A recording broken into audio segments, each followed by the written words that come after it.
I want to welcome everyone to tonight's meeting. The Farm Bill and Factory Farms. Is the Farm Bill encouraging CAFO growth near you?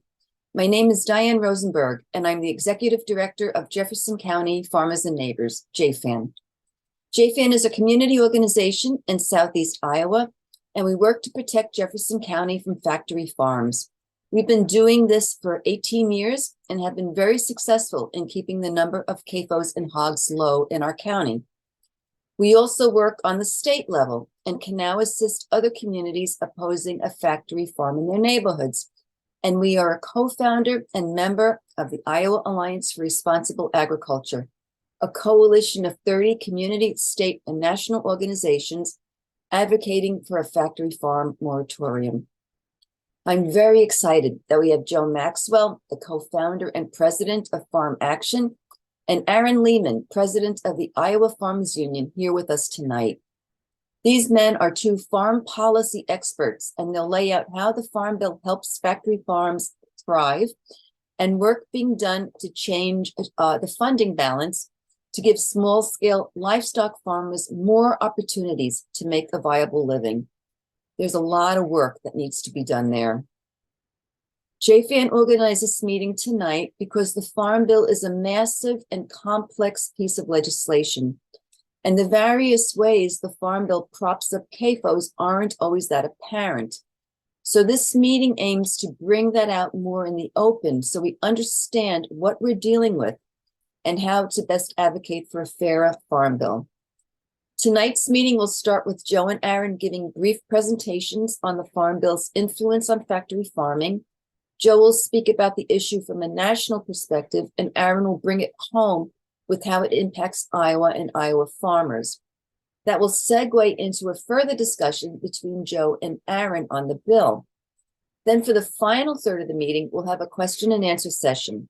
Now, if you have a question, please put it in the Q&A box where we can see them easily, not the chat where we might not. I want to thank our co-sponsors who helped to spread the word about our meeting tonight: Farm Action, Iowa Farmers Union, Iowa Environmental Council, How She Cares, Southeast Iowa Sierra Club, and the Women's International League for Peace and Freedom. We've got a wonderful turnout tonight, and I want to thank you all for helping to make that happen. I have a few brief announcements before we begin. Many of you know we're working with Jefferson County supervisors here to try to get them to adopt a factory farm moratorium resolution. One of the supervisors told me that they will hold a public hearing or town hall meeting sometime in June. So stay tuned for announcements about that coming up, because we're really going to need a strong turnout to advocate for this resolution. We want to be the 27th county calling for a moratorium. Next, I want to say that 2 weeks ago, JFAN joined several other organizations to meet with DNR attorney Kelly Book to discuss how the DNR will handle Executive Order number 10. This is the order signed in January by Governor Reynolds that requires all state agencies to rewrite all the state's rules and regulations in order to remove anything unnecessary in order to promote private business development. Now, as you might imagine, we're very concerned about how this may weaken the way the state regulates CAFOs. We already have weak regulations.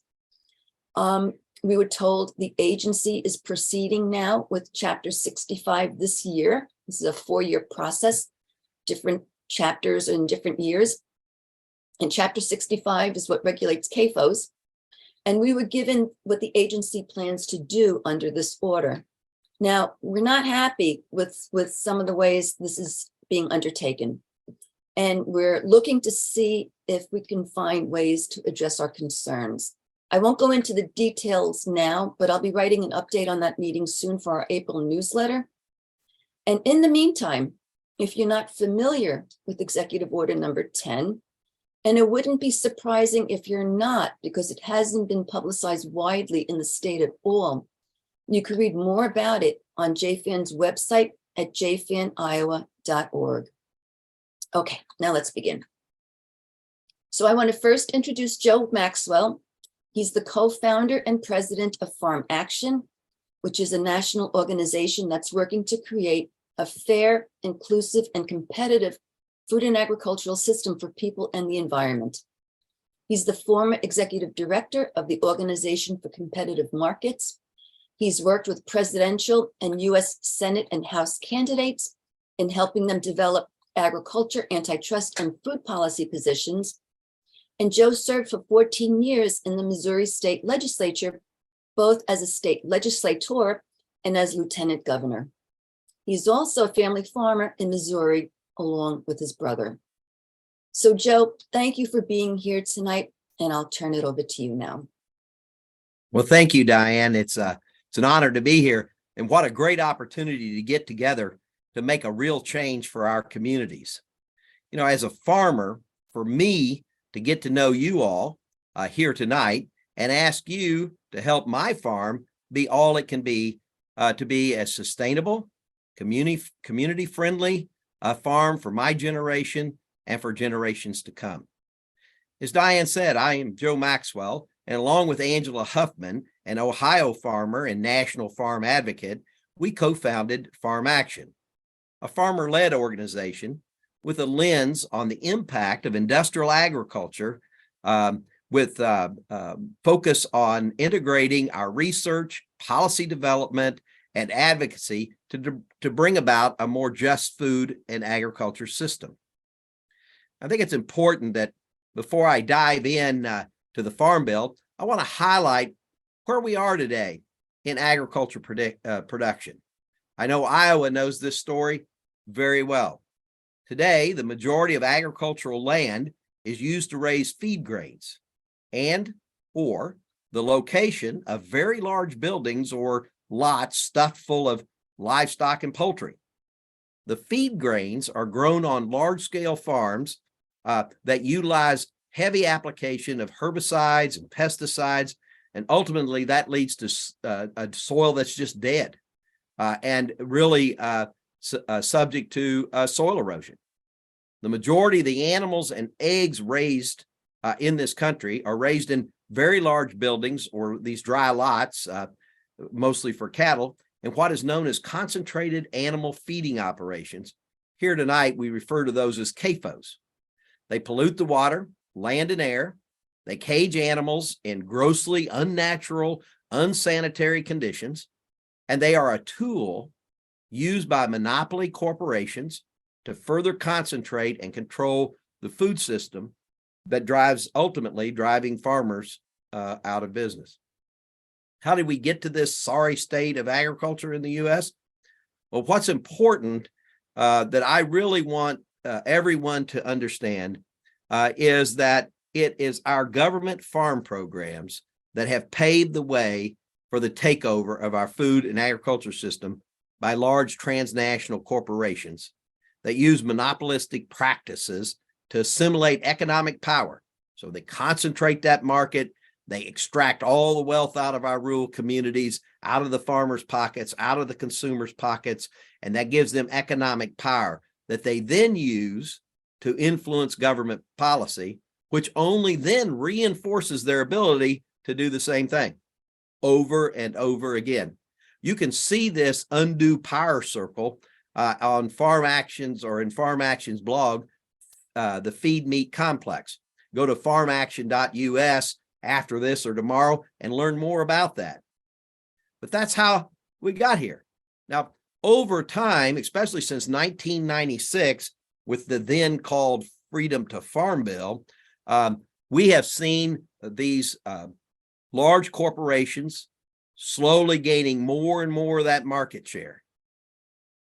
I want to point out a couple of things just as background, because you could say, well, it just doesn't make sense that this works against all of our interest as eaters, works against all the interest of the majority of the farmers and the rural communities. So why does it keep happening?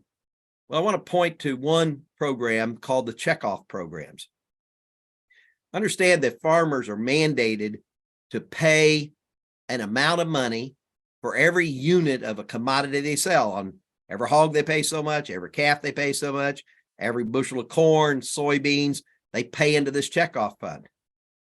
And over time, the industry, the industrial agriculture, the meat packers, they have taken over those programs.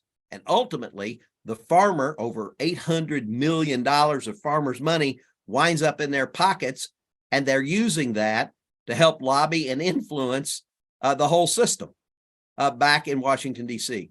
Again, you can read about that and see how that works at farmaction.us. The other issue, over time, for about 30 years or a little more, our government has failed to enforce the antitrust laws in this country. Antitrust laws were implemented in the late 1800s and early 1900s in order to keep in check corporate power. But our government had backed off, laissez-faire attitude, backed off of enforcement, and slowly these companies put themselves together to control most of the market. Just as an example, 85% of the cattle market is controlled by 4 companies. 68% of pigs is controlled by 4 companies. So this power allows them to be able to continue to extract that wealth, build that economic power, put that economic power to work to influence policy. And this is how we got here, is pure power. What's important to know is government policies have paved the way, but I guarantee you government policies could set a new course. And that's what we want to talk about tonight. How do we join together to allow myself as a farmer and other farmers to be able to have that sustainable farm that we're proud of, that blesses the community and doesn't extract wealth from the community? The Farm Bill, just some of you probably know, but the Farm Bill is our bill, right? Anyone who eats, that's whose bill this is. Because the Farm Bill helped drive who gets to farm, what they farm, who eats, and what they eat. So everyone has a right and should engage to influence what that Farm Bill looks like, what those farm programs look like. As a good friend of mine, Wes Schumeyer, says, you can have whatever kind of agriculture and food system you want if you've got government policies to back it. The Farm Bill comes along every 5 years, and this is the 5th year, 2023. We won't get another bite at this apple until 2028. So we need to join together to move the ball forward to change our food system and farm system to be a more just, fair, healthy type of system that produces food for our neighbors. There are 12 titles or sections in the Farm Bill. Tonight, I'm going to focus on those that influence the growth of industrial agriculture and the growth of CAFOs. That would be Title I, called Commodities, Title II, Conservation, Title V, Credit, and Title VII, Research. Starting with Title I, Commodities, it's important that we think about the link between raising corn and soybeans right out your all's doors there in Iowa, and the link to CAFOs. Sometimes we only want to focus on undermining CAFOs, but I will tell you that because the number one consumer or customer of U.S. corn and soybeans is CAFOs, they're linked together. Farm programs subsidize the production of corn and soybeans to such a degree that oftentimes a bushel of corn or a bushel of soybeans sells for less than its production cost. How does a farmer do that? They get government programs, government subsidies go into the farmer's pocket so they can raise more and more corn, more and more soybeans, overproduce it so it has lower price. And that way, CAFOs, big corporations and their CAFOs, can have cheaper feed.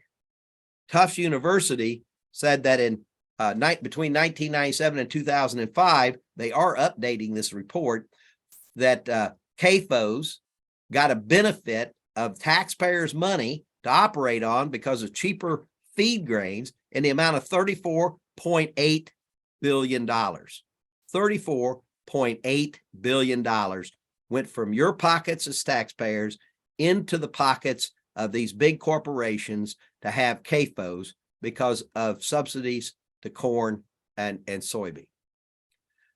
Farm subsidies provide the greatest advantage to the industrial livestock production. Small and middle-sized farmers who grow their own feed, as well as farmers and ranchers who raise livestock on grass or pasture-based livestock production, receive little to no benefit. So a good focus point is shifting those dollars, putting caps on how much can go into one farm entity, and we'll talk a little bit more about that in a moment. Please focus on the facts here. There's this collusive tie between meat packers and the corn and soybean industry. We call that at Farm Action the feed meat complex. Those two industries, or three industries, working together in order to extract money out of the taxpayers, in order to put money in their pocket, and they maintain control. Title II is conservation. Just want to hit on one thing, and I think Aaron's going to talk more about this. This is a big one to really understand, and that's Environmental Quality Incentives Program, or EQIP.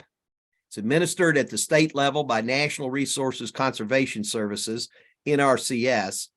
It provides financial and technical assistance to agricultural producers in order to address natural resource concerns and deliver environmental benefits.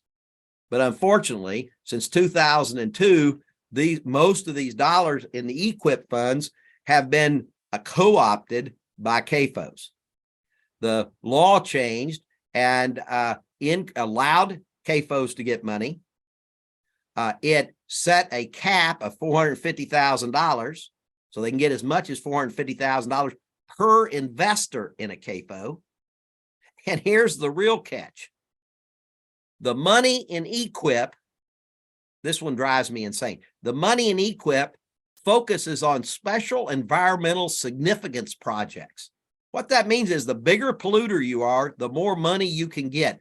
Ultimately, small farmers trying to do it right, wind up not getting the money because big CAFOs, the ones with the biggest environmental impact, wind up being the priority to get money to keep being a polluter. That's how screwed up this system is. Title V is credit. This is very credit. Farmers need money. It's a low margin, high risk, credit driven industry, business. And today, the federal government will guarantee a farmer to build a CAFO. So they'll guarantee the money the farmer needs to borrow to build a CAFO. So the farmer can get $450,000 out of EQIP and a government statement saying, go ahead, banker, loan him the money, because if the farmer can't pay it off, if Big Ag doesn't pay him enough to rent that building, then government will back that loan. So the way credit is set up at FSA allows the growth and has spurred the growth of CAFOs. Finally, Title VII, research. You know, all you have to do is go to one of our land grant institutions and look at the names on the buildings, and pretty soon you understand where the research dollars are going. And it's not going to sustainable agricultural research practices research. It winds up looking at monocropping, how to build biodigesters to further advance CAFOs in this country, and other agricultural practices. Those are the main titles that we believe at Farm Action have driven us to see the advancement of CAFOs and industrial agriculture, and government programs have paved the way for CAFOs around the country. I'll tell you, one of the things I want to quickly highlight is just, we do have a great opportunity. I want to go over a few bills that have already been filed. We call them marker bills. These are bills that are filed in hopes of getting the language into the Farm Bill. So the first one is I want to mention is Opportunities for Fairness in Farming Act. Remember that checkoff I talked about? This bill would say that if you're an organization that lobbies, you can't get any of the money. Also requires for accountability and transparency in the system. But the biggest payoff for the passage of this bill is the fact that the NCBA, the pork producers, these other groups cannot receive the money if they continue their lobbying practices. It's led by, it's bipartisan. It's led by Senator Booker and Senator Lee in the Senate and Representatives Mace and Titus in the House. It's one of our, if not it is our #1 priority. And it's many other legislators are beginning to move that up as a priority for the Farm Bill. The Farm System Reform Act is sponsored by Senator Booker and Representative Ro Khanna in the House. This bill really is a fundamental shift, would provide a fundamental shift in the way in which agriculture can get on the right track. Farmers oftentimes go in, they're on a treadmill of big ag and CAFOs. This bill actually puts in place a way for them to get out from under the CAFO debt, puts a moratorium on large CAFOs, and invest billions of dollars into farmers to transition out. It's one of the best bills with a comprehensive plan to limit, would end the growth of large CAFOs in this country and begin to lessen or lower the number of CAFOs around the U.S., giving farmers a way out of all that debt. The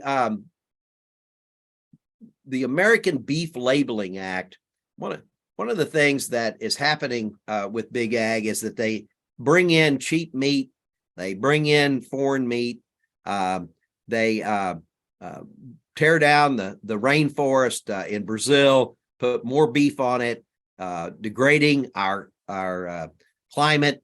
And MCOOL would be is legislation that would mandate that the country of origin would have to be placed on all labels.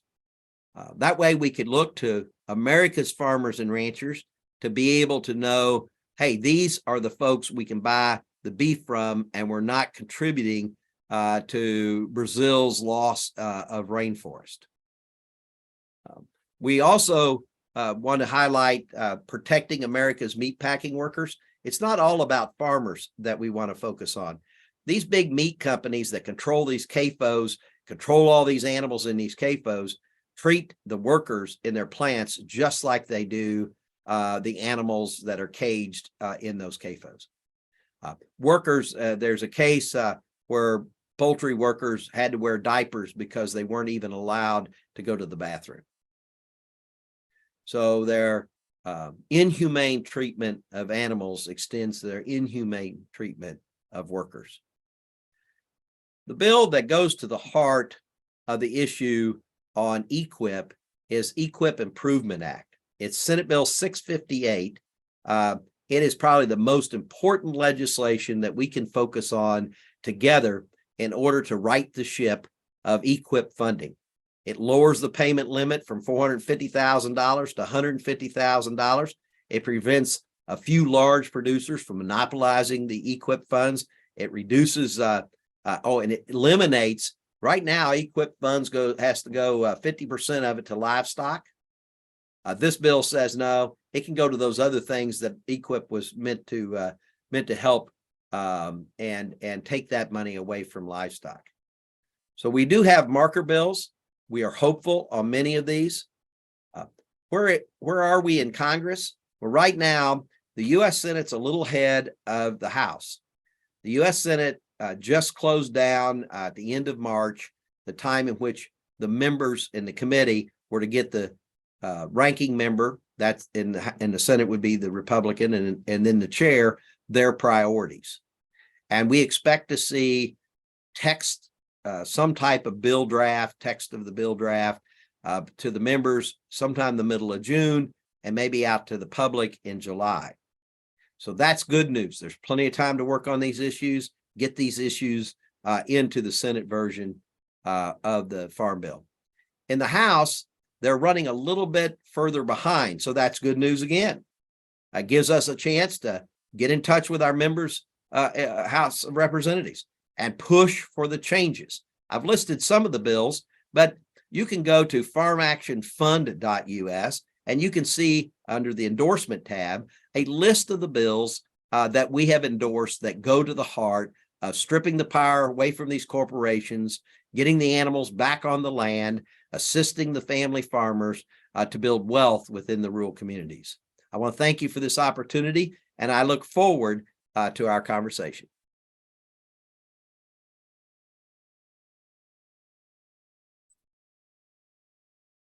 Okay, Joe, thank you very much. That was really that was really helpful to understand how the Farm Bill works with those different titles, and we're going to get into a little bit more discussion of that in a few minutes. But first, I want to introduce now Aaron Lehman.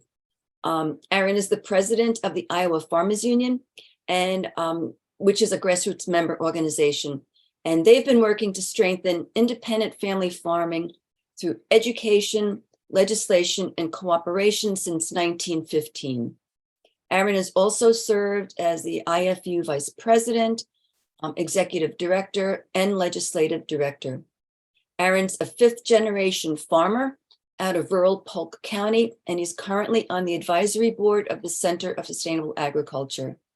Aaron's going to talk about the Farm Bill now and its relationship to Iowa. So welcome, Aaron.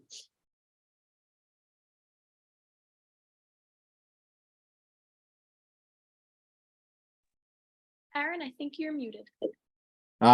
Thank you so much. Sorry about that. And thank you, Diane, and thank you, Joe, for that really fantastic presentation.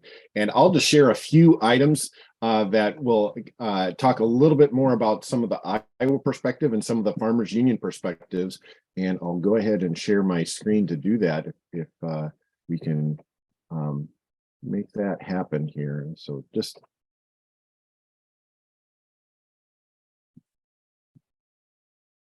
okay, I hope we can mount it. Can we see that? Yes, we can. If you want to turn it into presenter mode, you can. That's perfect. We can see it. Thank you. Well, very good.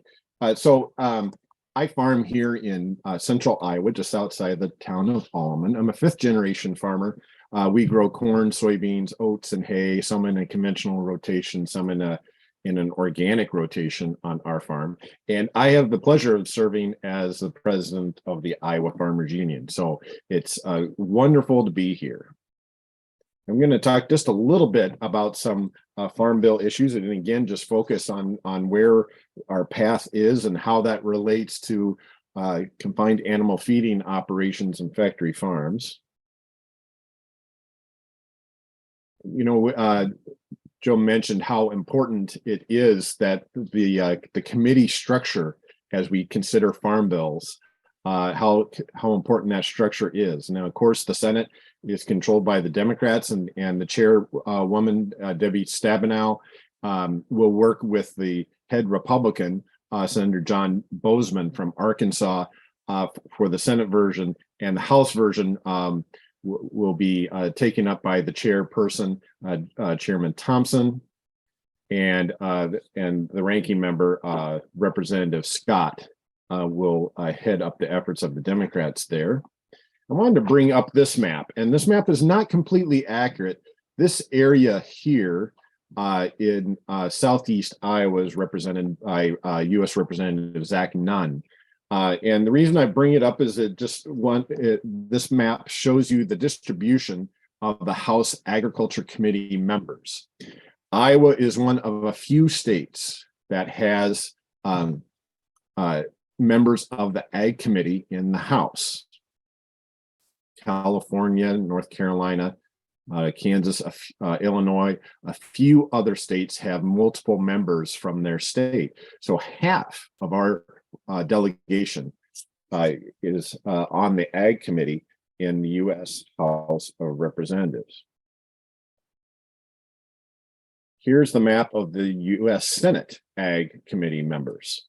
And as you might notice here, there are states, senators from around the country. Minnesota and Iowa have both senators serving on the Ag Committee in the Senate. So Iowa has not only multiple members on the House Ag Committee, but also on the Senate Ag Committee. We're the only state that has multiple members on ag committees in both the House and the Senate, which tells you how important the state of Iowa is to farm bill discussions. So out of our 6 members of the congressional delegation in Iowa, 4 of them serve on the ag committee. Another note that I want to make about that is that 2 of those members, the 2 in the House, Representative Feenstra and Representative Nunn, this is their first time around with the Farm Bill. And in fact, there's been a lot of turnover in the entire Congress. So there are almost a majority of members of Congress. This is their first Farm Bill that they've written. So we've got a lot of educating to do regarding the Farm Bill. Joe talked a little bit about the Farm Bill titles here, and I want to mention that we noticed that of the 12 titles, we don't have a competition title in the 2018 Farm Bill, but we have in previous ones, and we'll talk about how important that is. Of course, there have been 18 Farm Bills over history, and the amount of funding that goes into Farm Bill has gone up, sometimes stayed steady, sometimes gone down, and that sets the amount of money that is spent on each Farm Bill. And here's a brief overview about where the funding is expected to go for this Farm Bill, and where this is from the Congressional Budget Office from May of last year. And I just wanted to bring up this slide just to remind people of the remarkable amount of Farm Bill spending that is in non-traditional or things that we don't normally think of with farm programs. Title I payments, the little box on the bottom in the red, makes up a pretty small percentage of Farm Bill spending. Of course, the largest amount is SNAP benefits, supplemental nutrition assistance programs, which are so important to our rural areas and our urban areas. And just as a reminder about SNAP benefits, this has been in the news a lot in Iowa. The legislature has passed and the governor is set to sign legislation to restrict who is eligible for SNAP benefits. Those limitations don't save any state money. This is only federal money that's being spent by the state. The state's in charge of spending that money. So remarkably, all this effort in the state of Iowa does not save any state money on SNAP benefits and certainly hurts our rural communities. So I just kind of wanted to put a larger perspective. But the process has been ongoing and will continue to move ahead. It's small group meetings, it's large group meetings, it's people gathering for committee meetings in Washington and around the country. And it will continue on all through the process, largely through the committee work. Typically, farm bills are nonpartisan pieces of legislation. Not always, but typically they are. And probably more nonpartisan than almost any other type of legislation historically. These are some National Farmers Union Farm Bill priorities, and these are things that our farmer members adopt. And this is not the time for a status quo farm bill. There's been a lot of talk in the general mainstream media about this kind of being a typical status quo farm bill, but we are not in status quo times. We just came out of a pandemic and still coming out of a pandemic that showed massive vulnerabilities in our food system and food insecurity that really have to be addressed in the Farm Bill. We have a highly concentrated system of agribusiness where just a few companies control the inputs farmers have to purchase in order to raise crops and livestock, and just a couple of entities control the marketplace that farmers sell into. In addition to that, We know that climate action is needed now in order to mitigate the changing climate. This is not the time for a status quo farm bill. One of the priorities that we have is to have a competition title, which includes many of the efforts for transparency and fairness for markets that Joe mentioned in his presentation. So our other priorities deal with the farm programs and the marketing loans and the traditional farm subsidies. And I just want to skip ahead a little bit about the major players with the Farm Bill. And in general, the larger questions that are being asked, in addition to the ones we're asking tonight, are about climate and how can climate priorities fit in the Farm Bill. Farm Bill funding is still in question. And the unity is a big question with this Farm Bill as well. There's a lot of disharmony in the House Majority Caucus. The Republicans had a difficulty electing a leader. Those difficulties in unity are going to resurface again and again and again. We hope it does not fracture the Farm Bill discussions in the House, but that is a big concern. But the focus of our discussion tonight is about factory farm implication and what's in stake if we don't do it right. And we'll have open up our discussion again. And Joey did a great job of laying out these items in his presentation. Here are just a few of the implications if we don't do the Farm Bill right. One is that we will perpetuate a cheap feed system of agriculture. What also is at stake is how we target benefits. Factory farm and livestock integrators manipulation of the markets, and factory farm usage of conservation dollars inappropriately. I'll go into this just in a little bit more detail before we move on. The first 40 to 50 years of farm programs in the Farm Bill, the production was managed to avoid overproduction and provided a price floor for farmers. But the last 30 years or so of the Farm Bill, overproduction was not discouraged. In fact, it was encouraged. And that's what led to that grain price dropping below the cost of production. Farm programs made up the difference some of the time, but not all the time. But in the long run, what happens is that feed purchased by factory farms became cheaper than the feed produced on diversified farms. If the grain and feed is cheaper to buy than it is to grow, that's going to encourage factory farms. So the solution on how to fix that is return management of grain inventories to the Farm Bill to encourage diversified family farms.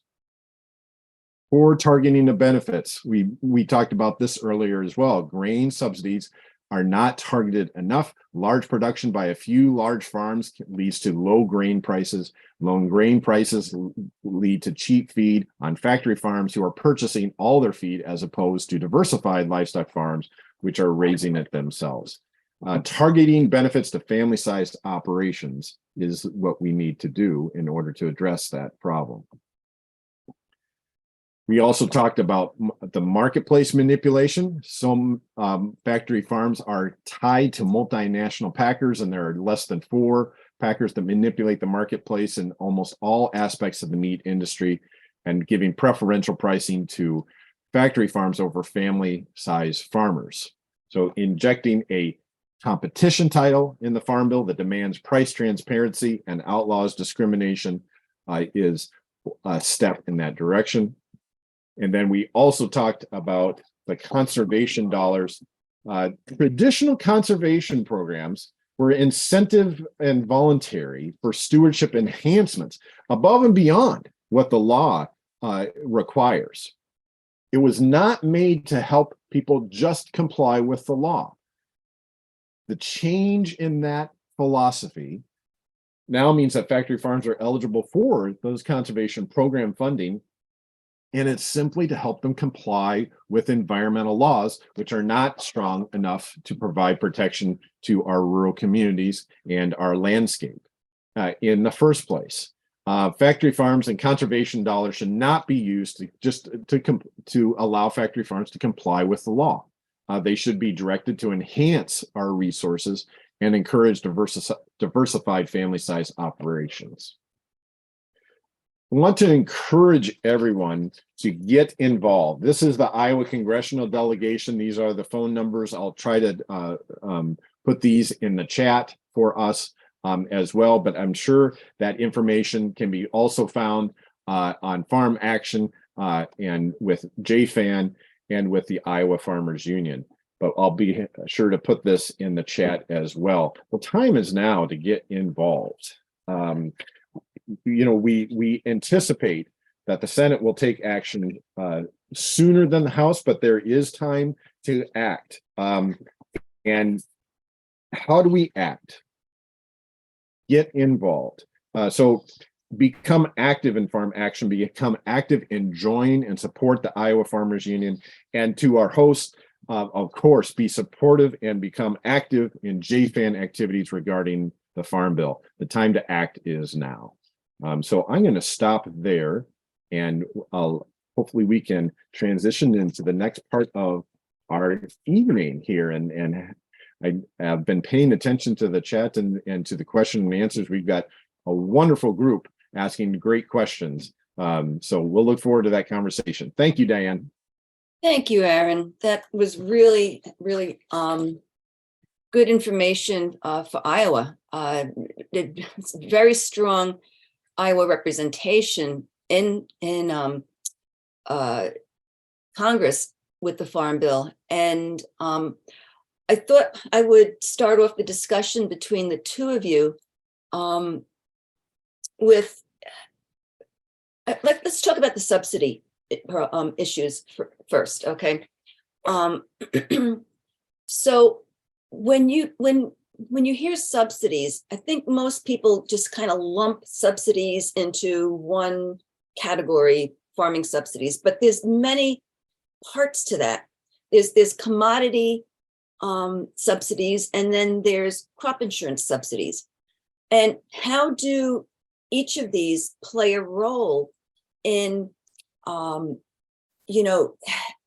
encouraging this growth in the CAFO industry and the monocropping? I mean, how do each one of those work with each other, and which has the most impact, or do they have equal impact?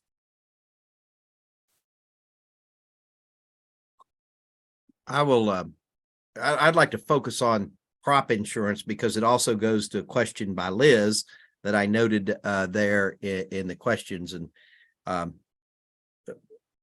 crop insurance, as a farmer, I go to the bank, I need to borrow a lot of money. It gets scary for a young guy from Rush Hill, Missouri. And the bank says, I say, I'd like to do this. I'd like to raise vegetables, and which our farm would like to move more into food. And that goes to Liz's question. Banker says, well, Joe, you can do that with your money, but with the money I'm going to loan you, I want to make sure you have the risk management tools that the government provides. And the government provides most of the risk management is directed towards the production in this country of corn, soybeans, wheat, cotton, and sugar. And so I don't raise sugar, but corn, soybeans, and wheat. And so I'm driven to join this that Aaron was so great at talking about, this overproduction. I then go fence row to fence row and plant soybeans and corn because my banker told me that's where my operating loan can go because if something goes wrong, I've got insurance. Insurance not only covers if I've got hail, it used to be like hail insurance. Now it covers this profit line. So the banker's just tickled to death, and I'm stuck on this treadmill, not feeding my neighbors, but feeding livestock and CAFOs that we're trying to eliminate. So what needs to be done? First, Senator Booker has legislation. Private agents sell insurance, crop insurance. It's easier for them, and it's a greater incentive for them to sell me corn and soybean insurance, crop insurance, than it is to cover vegetables. And in a diversified vegetables, it's every crop, right?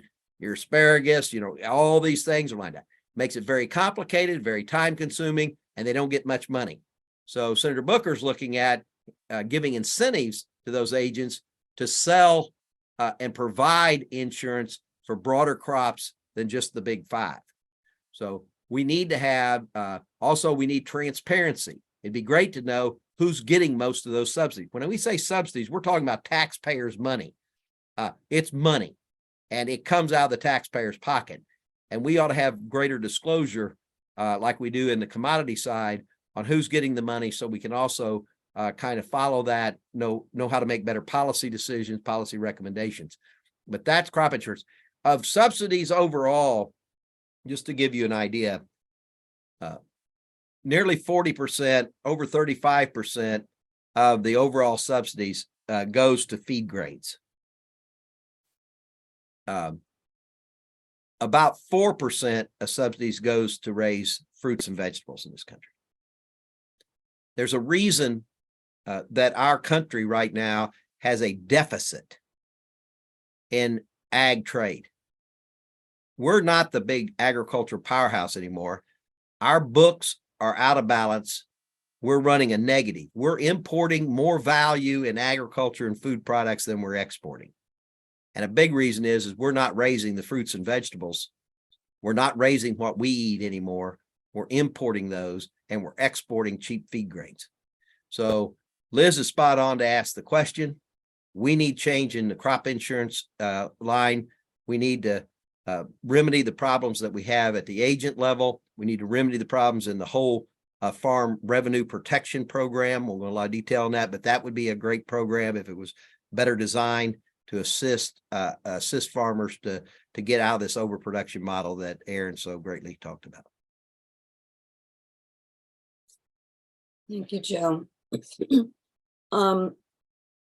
Let's jump over to, I know this is an important issue for a lot of Iowans here, which is how the Farm Bill may have the climate smart money, the IRA funding, how that is going to play into the Farm Bill, and how that may or may not increase the growth of biodigesters, which increases the growth of CAFOs, and also all this carbon sequestration that they're doing with the ethanol industry in terms of the pipelines. So where do you see the Farm Bill going with how these climate smart monies are going to be spent? Is that and are we basically getting a greenwashing of where the money is going, or do you actually see, this money going toward farmers and agricultural practices that can actually make a difference with carbon sequestration and air pollution? Well, I'll take a first stab at this, and Joe, please add into this as well. But this is one of the great questions going into this Farm Bill debate in particular, was what was going to be happening with the investments that have already been made through the Inflation Reduction Act.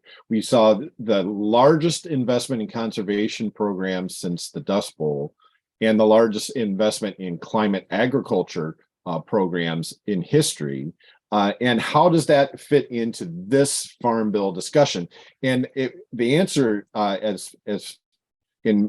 from what I'm gathered, is that we still don't know. How does that impact? Will Farm Bill funding simply be substituted for what is already passed in the Inflation Reduction Act, or will that add to what's already in place? So the question is really unclear yet. The answer to the question is really unclear yet about how climate and those investments in climate, some that we are very proud of and some that we have big problems with, are going to be worked into this Farm Bill discussion. Joe, the latest information is that we simply don't know the answer to that yet, but we have big concerns about it. You nailed it. Wish we had more. You talked about marker bills, Joe, and there's a lot of different marker bills. Can you talk about what marker bills actually are rather than standalone legislation? Mhm. Um, Yeah, Diane and Dana asked that question, I noted, and I'm sorry. I was trying to stay on time and kind of skipped that part of where I was going to explain that a little bit more, and just threw out a term that is probably too insider. So I apologize to everyone. Good question. We use the term marker bill for legislation for reform, in this case, the Farm Bill, that would be outside of the current language or the Farm Bill. And it's a test, if you will. So we get a champion. Senator Booker is leading several of the issues I talked about. There are others, Senator Tester, Senator Grassley, there's others introducing legislation. There's legislation in the House. The House works different because the majority has so much more control, but I'll just use it in the case of the Senate. So it's an idea that hopefully comes from the ground up. Farmers Union is great at that because their members, as Aaron said, developed the policy at their convention, which was held here a month or so ago. And so the idea comes out, hopefully from the ground, and it's real and be applied. We take it to Washington, D.C. We present an idea. That member likes the idea. We begin to draft actual language, and it becomes a bill. And the hope is that that language we drafted will wind up in the Farm Bill. But to show support, that champion of that issue will file the bill. It'll get a bill number. Folks like us run around and try to get more co-sponsors on the bill. We try to make it bipartisan to show that it has bipartisan support and deserves to be in the Farm Bill. So it's a marker bill because no one really intends that bill to ever be voted on.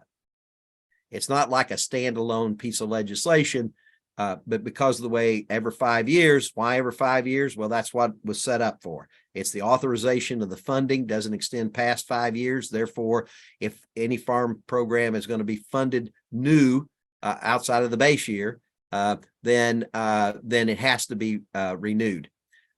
So we don't expect it to be voted on. Every 5 years, we'll drop those marker bills. We began last Congress with marker bills. We'll show support. We'll try to build allies and Farmers Union members. The Farmer Union chapters, many of them work with Farm Action. Farm Action works with NFU and on the Hill, and we all get together and we try to give some legs to those bills. But the real goal isn't to pass the bill. The real goal is to get that language into the Farm Bill. So a marker bill just marks some language, marks a place, and we then try to get it worked into a Farm Bill. Thank you, Joe. Thank you. Aaron, I want to turn to you and ask you, what programs does the Iowa Farmers Union support in Iowa in terms of regional food systems, supporting independent small farmers and that have you like that? What programs are there in Iowa that the Farm Bill could be designed a little better to support and reach so that we have a more vibrant food system rather than CAFOs all over the place and corn and beans? Well, that's a great question. You know, I'll start off by kind of giving a startling statistic of all the food that we eat here in Iowa.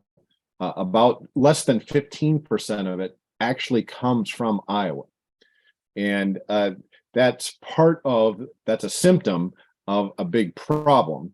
Another symptom is that for every dollar we spend on food in this country, less than 15 cents of it actually gets back to the farmer. This shows a huge disconnect between our farmers and our communities that we are trying to feed and our local communities. And we know that we have a lot of food insecurity in Iowa, a state of massive agriculture abundance. There are big investments that are happening in our local and regional food system. Some of it was has been in the works for some time. Some of it was in reaction to pandemic forces. So we're building on some federal investments and the state making some investments, the federal investments are much larger, to try to invest in local and regional systems that make these connections between farmers and their communities. And they go under various different titles, but they are not permanent programs. And most of them will rely on an annual appropriation. If they were part of the Farm Bill, they would have more permanence, and their funding would have more permanence. It would be a terrible shame if the investments that are being made now by the federal government, some by the state government, and by a lot of our local governments are not backed up, and we build our efforts only to let them wither on the vine. So asking for additional investments in our local and regional food systems is a big ask for the Farm Bill to make a more equitable and just food system. Thank you. There's a lot of things I'd like to ask in terms of the discussion here. We have a lot of questions coming in. So I'm going to throw out one more question from my side. So in Iowa, we have an overabundance of fertilizer being used. Dr. Chris Jones, he's documented that, not only hog waste, but commercial fertilizer gets applied to our land. And in essence, it's overapplied in many, many places, and we have horrendous water quality as a result. So, and I also hear, a lot of times that farmers are building a CAFO so they can get the manure. So it's just kind of crazy. So, we talked about biodigesters as being looked at as a solution, but it's not really a solution, because if the manure is going to be going into biodigesters, then farmers are kind of dependent on some manure or some fertilizer on their land anyway for crops.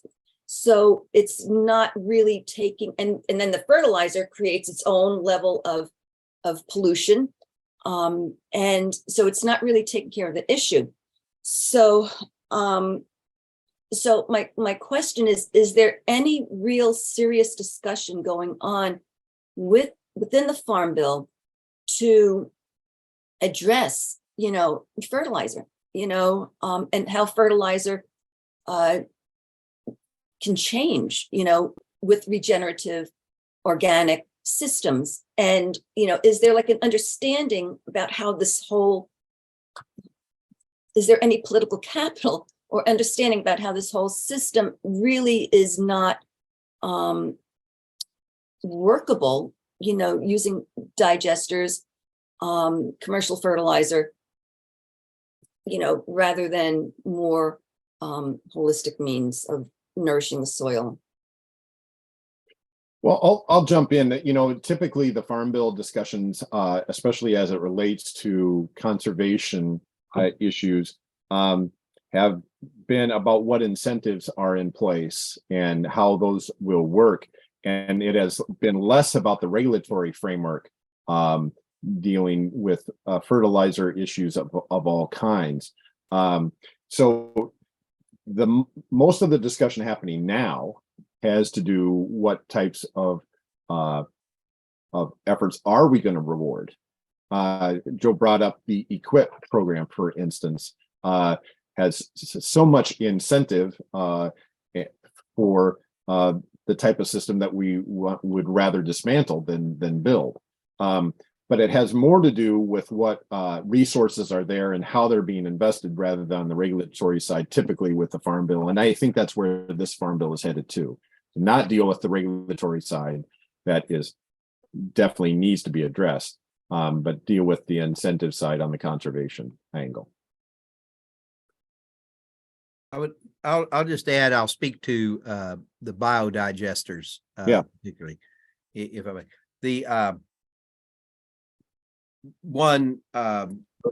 The IRA money that was referenced earlier, and the money going into EQIP did not have a 50% requirement for livestock.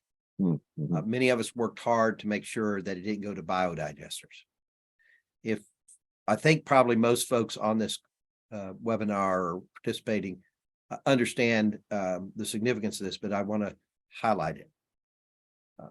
Allowing the advancement under the name of new technology, like biodigesters, to put a Band-Aid on a heavy polluter like a CAFO, only covers up the real root cause and can actually, if they're given certain credits for carbon type credits, can advance the need for CAFOs to fulfill those supply chains.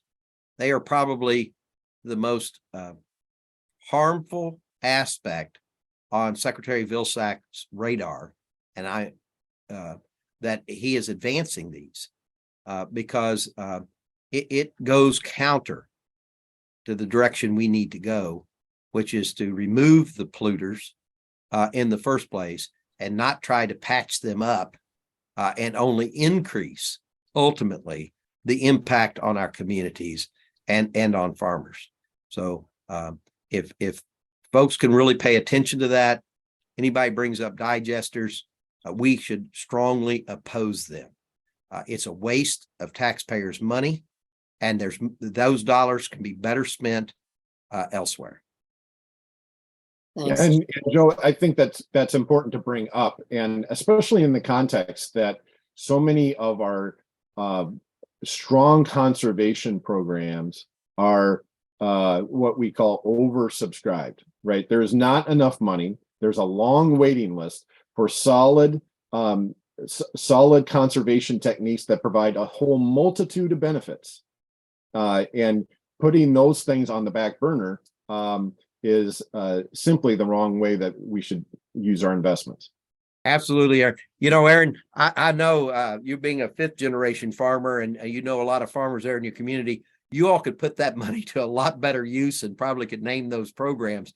But that's a great point. Just the 2/3 of those farmers that applied for EQIP dollars was denied in the past because it's going to these CAFOs, and now the secretary and others have interjected these digesters. We need to be talking to Aaron and his farmers in Iowa about where it's better to place that money, and maybe that's what we ought to be putting in a marker bill for. Right. Thank you. Thank you so much. We'll continue this with questions and answers from our attendees here. But this has been really good to, discuss all of this and just to have your expertise. It's really useful and helpful for us. So in a moment, we're going to move to our question and answer session. And I want to remind you to put your questions in the Q&A box. But before we do, I want to introduce one of JFAN's board members, Patrick Bosold. And he's just going to take a minute or two to talk about why he's a longtime supporter of JFAN. Patrick is a founding member of JFAN, and he's well known here and in the state for all the important environmental work he has done for many, many years. And we are incredibly fortunate to have him on our board. So I'm going to introduce Patrick Bosold right now. Diane, thank you. And great thanks to Joe and Aaron for two terrific presentations. I got involved in the CAFO issue right at the turn of the millennium, about 23 years ago, here in Jefferson County, and very quickly found out that, particularly in the state of Iowa, it's a big industry with a lot of money and a lot of political power behind it. Until JFAN was formed and started getting properly funded, we were those of us who were trying to, if you will, fight that battle, we're doing the best we could, but we were just completely overwhelmed, overmatched. When JFAN got founded and we were able to fund an executive director's position, which is what Diane's done for us for a very long time, very effectively, we started getting events like this. This is what JFAN does. They're really good at it. It was started to protect Jefferson County and its landowners and its property and the public. Its influence and reputation have spread across the state and around the country. And it needs funding. The one thing I would say to anyone who's attending tonight is if you go to JFAN Iowa, jfaniowa.org, you'll see the website. It's terrific informational resource. There is a donate button in the upper right-hand corner. If you can, please join me in making a donation to JFAN. Try to do that at least once a year. If you can, become a monthly donor, because their public education, legislation, advocacy, all of it is really key work. And I think anyone who's on this seminar this evening understands just how important all of that is. So that's what I've got. Again, my deep thanks to Joe and to Aaron for joining us this evening and making yet another JFAN public education event world class.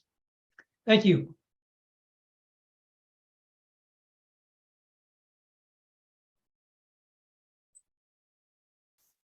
Thanks very much, Patrick.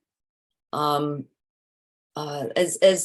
Patrick said, JFAN, we're a grassroots organization, we're grassroots funded. It supports just about everything we do. So any donations are tax deductible and very, very much appreciated. One more quick thing before we start the Q&A, I'd like to ask all of you if you wouldn't mind taking a quick anonymous poll to let us know how you heard about this meeting tonight. And this will just help us with reaching out and publicizing future meetings. So thanks for taking a moment, and really helpful.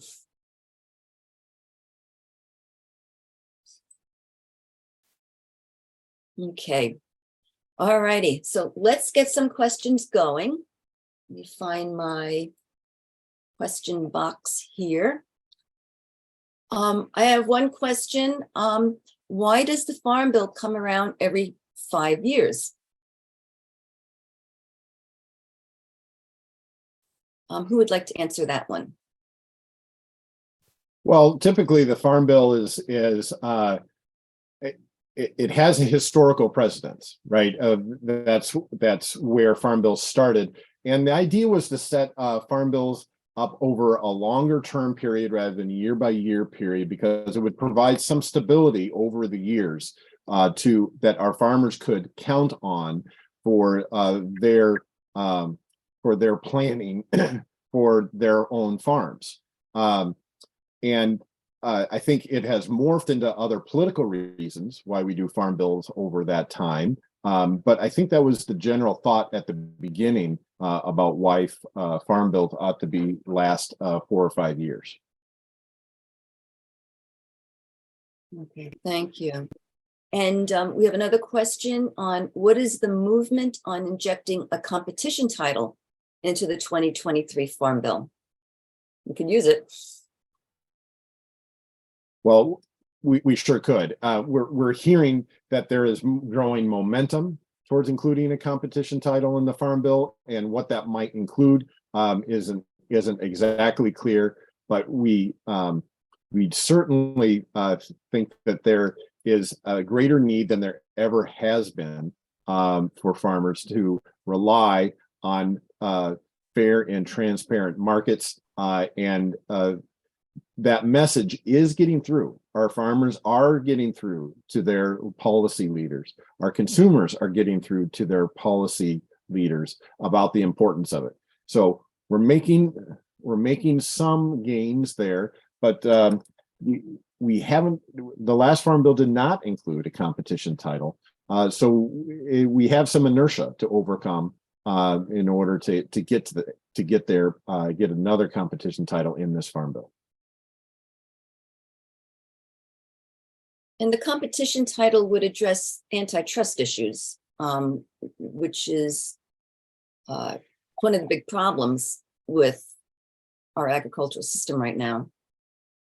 Yeah, antitrust issues and other anti-competitive problems that we have up and down the food sector. It goes all the way from the getting your farm equipment repaired. It goes to what can be on the shelf in the grocery store because of competition issues. It goes to where farmers can buy fertilizer and chemicals and other inputs for their farm.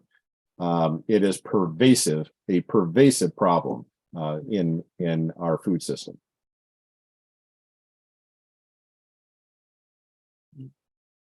Another question is, let's see, what can you say about the benefits of below cost feeds as a farm bill benefit?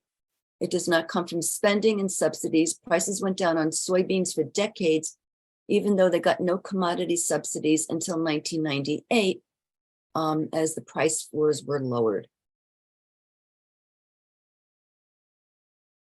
Who wants to take that one?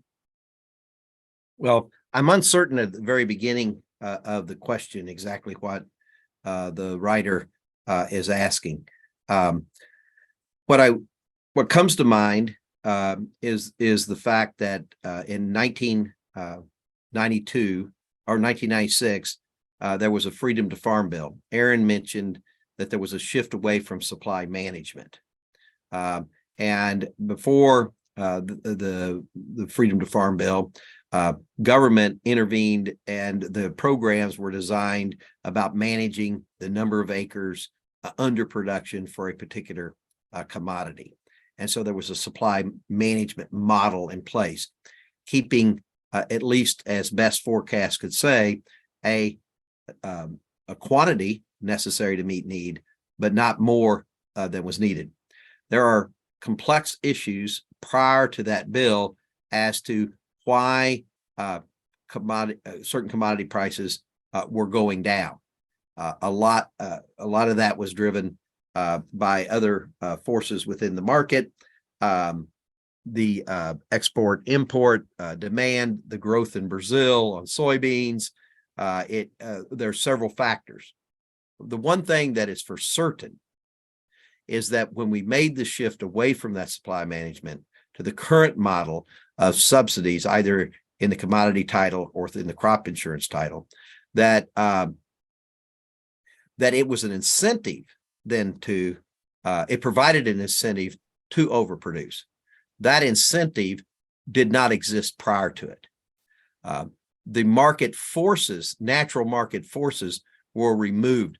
I, as a farmer, don't focus enough. I don't have to. I hate to say it this way, but it's less concerning to me about what the market's doing or what Brazil is doing or Argentina. There just came out a report on Argentina on the amount of soy and corn production, but I care less. Why? Because I'm farming under crop insurance for the government check. I know it's there. So now I can go and just keep producing without me, the farmer, having to care about the market dynamics. So it's made a lot simple for me. Listen to my banker, raise plenty of corn and soybean to feed a bunch of animals at below production cost and CAFOs, and beef packers get billions of dollars indirectly get billions of dollars in subsidies. The one thing I'm for certain is there was that shift. Lots of market dynamics prior affected pricing. I don't have to care about market dynamics today because government is subsidizing me regardless of what the market might do. You're on mute, Aaron. Thank you, Day. I am so sorry. I agree with that completely. And one of the impacts is that this change has led to the subsidizing the farmer to make up the difference, has implied that the farmer has been reaping all of the benefits from this. The real beneficiaries of those who have gotten the cheap feed for less than the cost of production. And it has fed the integration of the livestock industry and factory farm CAFOs. But the checks have been going to the farmer. And so it really makes for a easy misinterpretation of what's going on. We're not subsidizing farmers as much as we are subsidizing cheap feed for factory farms. Yeah. Let me, Brad just came in with maybe a follow-up on that. If I could, Diane, I know we're going to run on time, but Brad's absolutely right. Clearly, the thing that I want to stress is because of the way the system works, I, as a farmer, am farming for very low margins, as I mentioned before. Yeah. Even when corn goes up like it did and soybeans went up, 2023 farm income is expected to decline.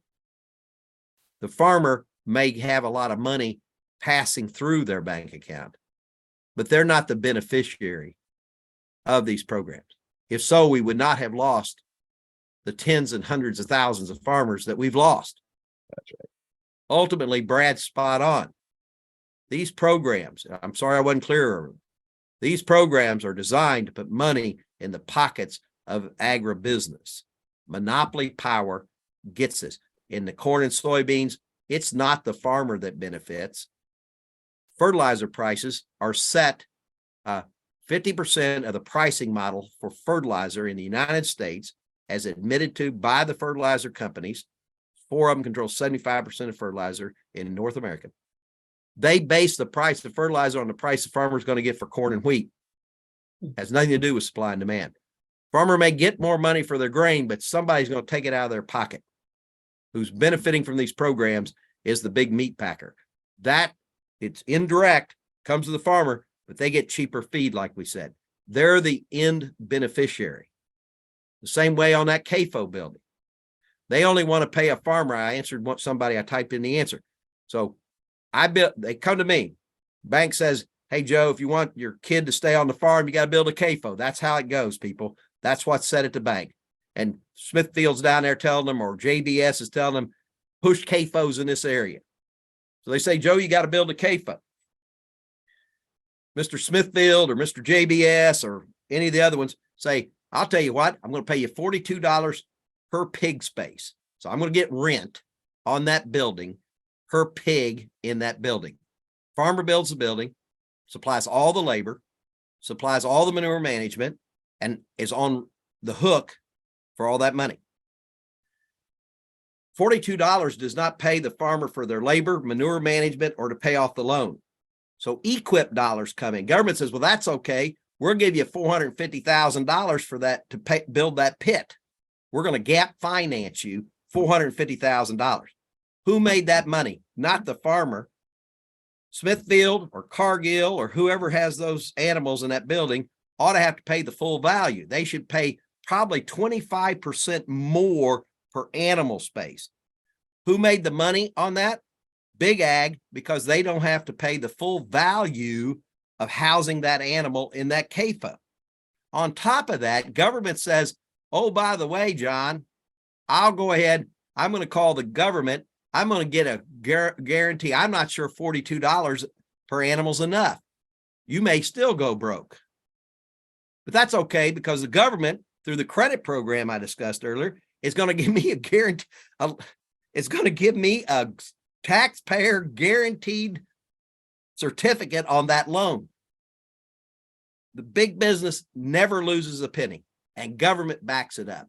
I hope that gets closer to answering Brad's question. Sorry if I wasn't firm enough on explaining who the real beneficiary is here, but it's big business.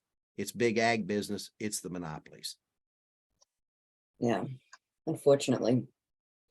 We've been talking a lot about the problems that we've got with this farm bill, but there's a lot of organizations like Farm Action, Iowa Farmers Union, National Farmers Union, and other organizations that are working hard to shift the farm bill, to change it.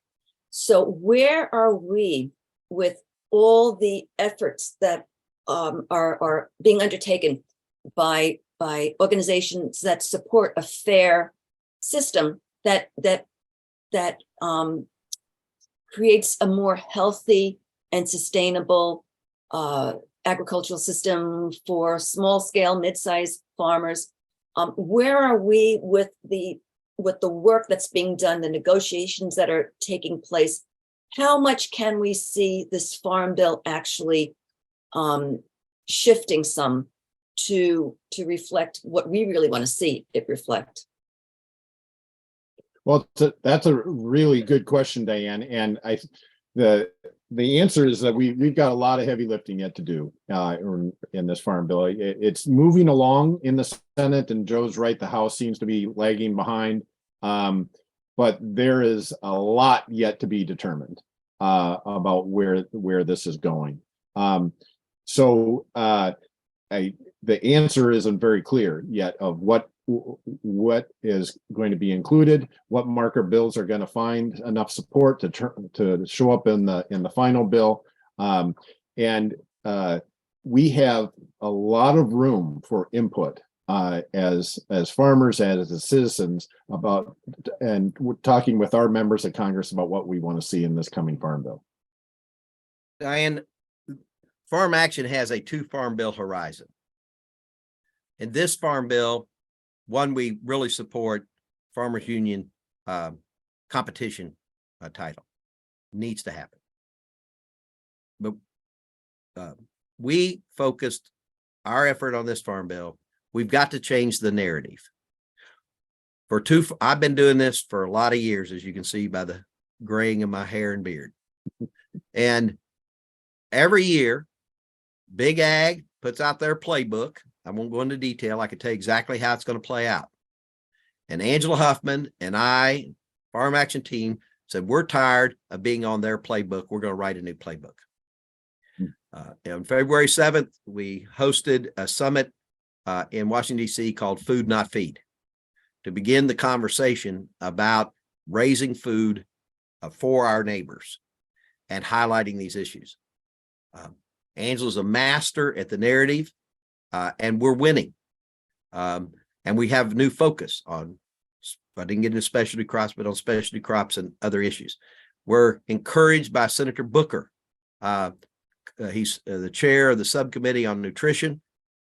He's really focused, along with Senator Grassley. Some have asked about him in the comments. In a bipartisan way, we believe we will begin to change the narrative, move some of these issues into the farm bill to give us placeholders for the 2028 farm bill. We've got to, this year, we're working to shift power and priority away from the feed meat complex, away from this industrial model, begin to shift it into a more sustainable model, putting incentives in for conservation, not forcing farmers, the Cover Crop Act, other things that can provide incentives for farmers. And then we're going to spend 5 years building on that with your help, with JFAN's help. Farmers unions are doing it. We're all focused that in 2028, having a fundamental shift in the farm bill. The key here is to win on each of the areas we need to shift, win enough that we can get it in place, monitor it for 5 years, and be able to demonstrate the worth of the change, and then nail it in 2028. Okay, so that leads up to one more question I'm going to ask. We have so many more questions, but we can't get to all of them, unfortunately. But I think this is probably the important one to end with. What can we do to support a just, fairer farm bill for 2023, going into setting it up as well for 2028? What can we all do now?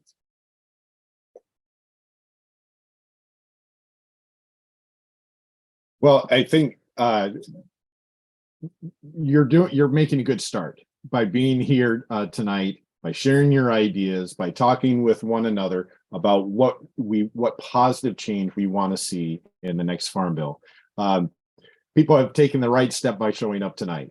The next steps are to keep engaged with Farm Action, keep engaged with the Iowa Farmers Union, keep engaged with JFAN, because we put a lot of effort in trying to organize these ideas and bring them forward to policymakers in a coherent way. So supporting organizations that move us in the right direction, and then getting on the phone, writing emails, writing letters, and consider going to town halls where your representatives and your senators are going to a activity for lobbying in Washington. We all of us have made a big effort of trying to connect farmers with policymakers. The very best lobbyists are the farmers themselves. And Joe's got a lot of experience of helping farmers get to Washington. Farmers Union has a lot of experience with that too. So from the very smallest step of attending a webinar and making a quick phone call to all the way up to learning and sharing at the community level, at the state level, and all the way at the federal level. Yeah, I'd like to just build on what Aaron said in kind of closing. One more, thank everybody for having us on here. It's a delight, Aaron, to work with you. And Diane, it's good to see you again. And we've worked together in the past, and it was fun to have you reach out. I want to say that the thing we would suggest first is empower yourself. Mm-hmm. Empower yourself with an understanding that the Farm Bill is your Farm Bill. It's your bill. If you eat, it's your bill. Empower yourself with understanding and knowledge. Don't think you don't know enough. It's complicated, but it's not. It's pretty simple. Look out your back door. It's not working. Iowa has the most CAFOs of any state, I think, still. And it's got eggs. It's got, hens stacked to the anyway, but just look out your back door. Tell your story, what you see and what moves you. What's your why? Find that passion and that drive. And then through that empowerment of understanding you have a right to speak up, it is your bill, whether you're a farmer or not, and through understanding and knowing your story, go tell it. Tell it in the coffee shop. Go to that town hall meeting with your legislator. Tell it there. Tell it in your place of assembly for worship, or tell it wherever you go. Tell your why. We need people to engage and begin to take control of the narrative and tell their why. Then sign up for the Farmers Union. They're a great organization. Grassroots up. You want to have an opinion on an issue? It's the organization. Sign up for Farm Action. We're walking the halls. We're developing policy. We need to hear from you what you're seeing out your back door. And then together, we'll make change. Thank you, Joe. Thank you, Joe, and thank you, Aaron. This has been a really, really good discussion tonight. Really informative. I learned a lot, and I'm sure everybody did too. And I really want to thank you for talking with us tonight, for coming tonight, and sharing the problems we have and what we need to do to change that. I'm going to encourage everyone to stay connected with Farm Action. They're at farmaction.us. You'll get the latest information on the Farm Bill there and all the important work they're doing to advocate for a fairer 2023 Farm Bill. And I also want to encourage you to become a member of the Iowa Farmers Union at iowafarmersunion.org. They too are a fabulous organization dedicated to supporting Iowa's independent family farmers. They host a weekly Lunch and Learn series each Thursday from 12:30 to 1. I've gone to many of them. They're really informative, interesting, and enjoyable. And I also encourage you to stay in touch with us, with JFAN here at jfaniowa.org. Follow us on Facebook so you know all the work we're doing, all the ways you can plug in. And I also encourage you to consider making a donation to JFAN to keep us going strong. We've recorded this meeting. If anyone you know missed the meeting, you can let them know that we'll be posting it to our YouTube channel shortly. We'll put it on our Facebook page and we'll send out an email about it too. I want to thank again all our co-sponsors. I want to thank all of you for spending the time with us tonight, joining us. And again, I want to thank Aaron and Joe for coming and sharing all their important knowledge, enthusiasm, concerns, and recommendations on what we can do. So let's all work together Let's get a farm bill passed that works for everyone. Thank you, everyone, and good night.